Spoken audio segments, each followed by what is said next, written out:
banks they're operating on a completely different principle than what we think they're operating on. And they are basically defrauding everyone who goes to them for a loan, because they are setting themselves up as middlemen, and they are accessing your credit, giving you a little chunk of your own credit, demanding that you pay them back for the use of your own credit. You see how evil and backward and upside down this is? Because they took control of the purse strings. This is what's going on, y'all. They have walked into they are sitting in the treasury. They have access to our our account. This is what Anna keeps trying to say to them, like, get out of the way. They're in there with the whole account, and then they're basically, coercing you, threatening you, bribing you, doing whatever they got to do to get you to act. The only way to access those accounts is this: your autograph. They just need your autograph. Yeah.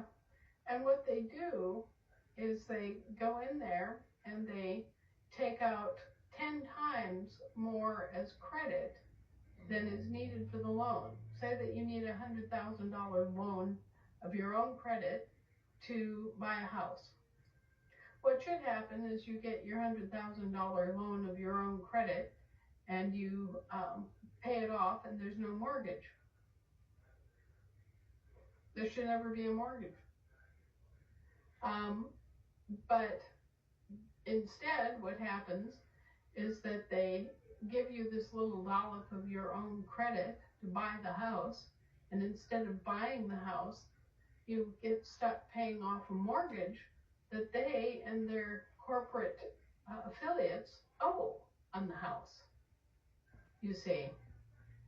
And so you wind up paying off their mortgage for them, using your credit to do it, plus more credit that has to be returned to them as interest, and you put the entire property at risk by giving them an unearned security interest in the property. So this is crazy. It's just utterly upside down, backward, and crazy, because they are misrepresenting you as a foreign corporation. And they're misrepresenting everything on the paperwork as if you were a foreign corporation not buying property, but obtaining a tenancy agreement that after you pay off this mortgage 30 years down the road will be converted into a lease purchase, a future lease purchase agreement. So all the time that you're paying on this mortgage that you don't owe, that they in fact owe, while you are paying on this mortgage and thinking that, the great day when you can have a mortgage burning party, right? Yeah. So even after you pay that mortgage, you're still not going to own that property. You're simply going to go from being a tenant to being a lease purchase agreement holder, a leaseor. So your position is only slightly improved after you've spent 30 years paying off a mortgage. And what does it mean to be a future lease purchaser? Well, it means that you have a purchased interest. What's a purchase? A purchase is like it's like leverage. It's like or leverage. It's the lever they keep pulling on. Yeah, right. And at the same time, they're accruing more debt against your property, even though you have a future lease purchase agreement in place. And there's no stated cost to this lease purchase that's supposed to happen in the future. So, you go directly from having an established mortgage that you are paying off for them to being the holder of a future lease purchase agreement, which is continuing to accrue charges. So even after you pay off your mortgage, you don't own the house. Even after I say your mortgage, after you pay off their mortgage, Yes, even after you pay off their mortgage, you still don't own the house.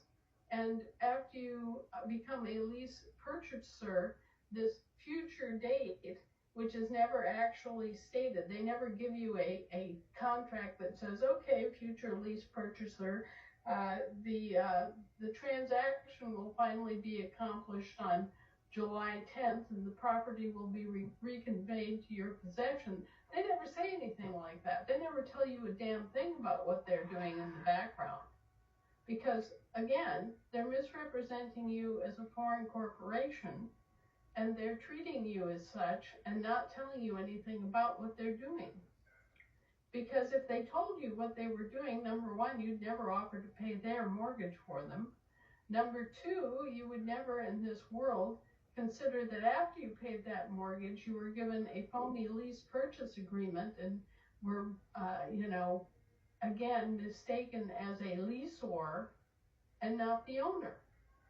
You would never put up with any of this nonsense at all, and you would never, ever agree to the terms and conditions that they offer for home loans. Here's the irony, folks. When they put up an ad for a home loan, they're actually advertising for you to loan them your house as an asset that they then can borrow against. The solicitors, you guys, I think, you know what, this is something that I just realized also, Anna, is that in British English, solicitors, everyone knows that when you become a solicitor, that you are in fact an attorney. But on in English, American English, no one knows that. All bar attorneys are solicitors.